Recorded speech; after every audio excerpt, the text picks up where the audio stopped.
मैं डॉक्टर खेमन रोकड़े, पशु चिकित्सा सहायक संलग्न खरगोन से। मित्रों, आज 3 मार्च है और आज विश्व वन्य जीव दिवस के रूप में मनाया जाता है। हम बात करें कि विश्व वन्य जीव दिवस मनाने की आवश्यकता क्यों है, क्या इसका मोटो क्या है, क्या इसका प्रिंसिपल है।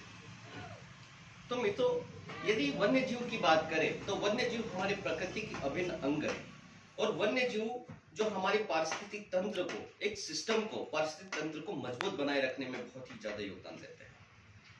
हम किसी भी वाइल्ड लाइफ सेंचुरी की बात करें या वाइल्ड लाइफ नेशनल पार्क की बात करें तो कहीं ना कहीं हमारे भारत देश में कहीं ना कहीं ऐसा बना करके हमने इन सिटू कंजर्वेशन की बात की है और हमें वन्य जीव संरक्षण के लिए कानून कायदे तो बनते रहेंगे, लेकिन सामान्य जो नागरिक है, भारत का नागरिक है, प्रत्येक व्यक्ति को हमें आगे आने की जरूरत है।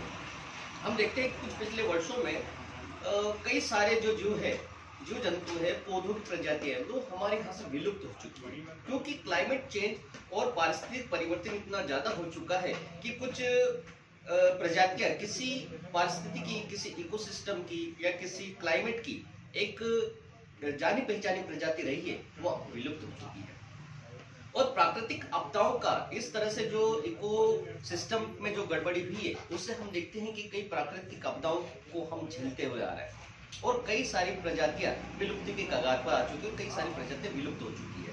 यही हम बात करें यदि हमारे आसपास में यावल सेंचुरी जैसे हमारे खरगोन में पड़ता है, जो कि सिरमेल और झिंझिया का कुछ क्षेत्र है, पीछे देवली का क्षेत्र है, इसमें हम बात करें कि जो फ्लोरा फोना है वहाँ पे बायोडाइवर्सिटी बहुत अधिक है और उस जैव विविधता को संरक्षित करने का जो कर्तव्य है वो हम आम नागरिकों का है। यदि हम वहाँ बात करें कि वहाँ पे जो फ्लोरा है उसमें मुख्य तरह से टीक, सलाई, अंजर और शीशम, खेर आदि के वृक्ष है, जामुन के वृक्ष बहुतायत में पाए जाते हैं। वहीं वहाँ पे फोना की बात करें तो जो बड़े जानवर जिसमें टाइगर, लेपर्ड, सांभर, जैकल, नीलगाय, फॉक्स, जंगल के अपने को आमतौर पे देखने को मिलती है, पाम स्वेट भी देखने के लिए मिल जाती है और वाइल्ड डॉग भी देखने को मिल जाते हैं। वहीं हम बर्ड्स की बात करें तो वहाँ पे हमें नीलकंठ, नैना, बुलबुल, हरियाल, किंगफिशर और हार्नबिल जैसे हमें पक्षी भी हमें नजर आते हैं। इस तरह से जो हमारा यावल सेंचुरी है वो एक स्पॉट के रूप में उभर कर आ रहा है। वो इसलिए आ रहा है क्योंकि अब उसको यावल वाइल्ड लाइफ सेंचुरी घोषित कर चुके हैं।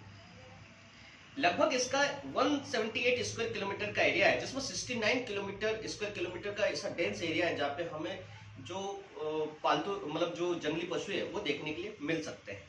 मित्रों, हम बात करें एक बहुत ही महत्वपूर्ण एक किताब आई थी योगेश कुमार गोयल की, प्रदूषण मुक्त शासन।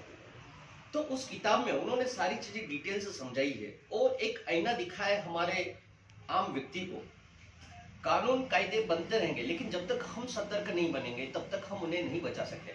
यदि हम कानून की बात करें तो सबसे पहले देश में 1872 में ब्रिटिश शासनकाल के दौरान वाइल्ड एलिफेंट प्रोटेक्शन एक्ट आया था। फिर उसके बाद 1927 में वन्य जीव के शिकार और वनों की अवैध कटाई को अपराध माना गया और भारतीय वन अधिनियम लागू किया गया। और इसके अस्तित्व में आने के बाद में जब भारत आजाद हुआ तो 1956 में पहली बार भारतीय वन अधिनियम पारित हुआ था। वन्य जीव संरक्षण में के लिए 1972 में हमारी सरकार ने एक महत्वपूर्ण कदम उठाया और 1972 में वन्य जीव संरक्षण अधिनियम पारित किया गया, जिसमें अवैध वनों की कटाई, तस्करी, अवैध व्यापार उसको नियंत्रित करने के लिए कानून लागू किया गया था। फिर वही 1983 में जब हम आगे बढ़े तो हमारी सरकार ने वन्य जीव संरक्षण में के लिए राष्ट्रीय वन्य जीव योजना शुरू की गई, जिसके तहत जंगली वन्य जीव के एरिया में इंसानों का आना जाना और इंसानी अतिक्रमण को दूर करने के लिए बहुत कदम रखा और उनकी सुरक्षा की दृष्टि से देखते हुए यहाँ पर वन्य जीव अभ्यारण्य और वाइल्ड लाइफ सेंचुरी और नेशनल पार्क ऐसी व्यवस्था की सरकार।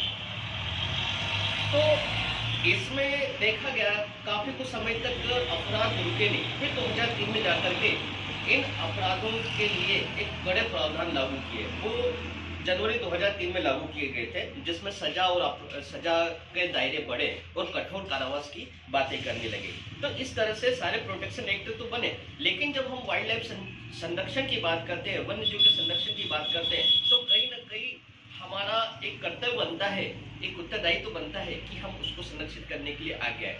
वैसे तो कई वेलफेयर सोसाइटी है जो इसमें आगे बढ़ती है, अभी हमारे यहाँ स्नेक कैचर सोसाइटी भी है, जो कि जो रहायशी एरिया में यदि कोई स्नेक आ जाते हैं तो उन्हें उनके प्रॉपर हैबिटेट में छोड़ने का काम करती है। तो इस तरह से हम देखते हैं कि विभिन्न किस्म के जीव जंतु और पशुओं का संरक्षण बहुत ही ध्यान में केंद्रित रखना चाहिए। साथ साथ में जो पशुओं के संरक्षण के लिए, जंगली पशुओं के संरक्षण के लिए भी हमें आगे आना चाहिए, और वन्य जीवों से संबंधित जो अपराध हो रहे हैं उनका भी ज्ञान हमें होना जरूरी है। क्योंकि हम देखते हैं कि आए दिनों तस्करी के मामले सामने आते हैं, जैसे कि उल्लू की प्रजाति जो हमारे क्षेत्र में मिलती है तो उसकी तस्करी भी सामने देखने के लिए मिलती है। तो कई ऐसी विलुप्तप्राय प्रजाति के सांप है, जंगली पशु हैं, या कुछ बर्ड्स हैं जिनकी तस्करी होती है। तो हमें प्रयास ये करना चाहिए कि ऐसी तस्करी बंद हो और समय पर हमें इनका संरक्षण कर हम हमारे इकोसिस्टम को पुनः मजबूत कर पाए, जिसकी वजह से क्या होगा कि मनुष्य जितना जरूरी है उतना ही ये इकोसिस्टम स्ट्रांग होना जरूरी है।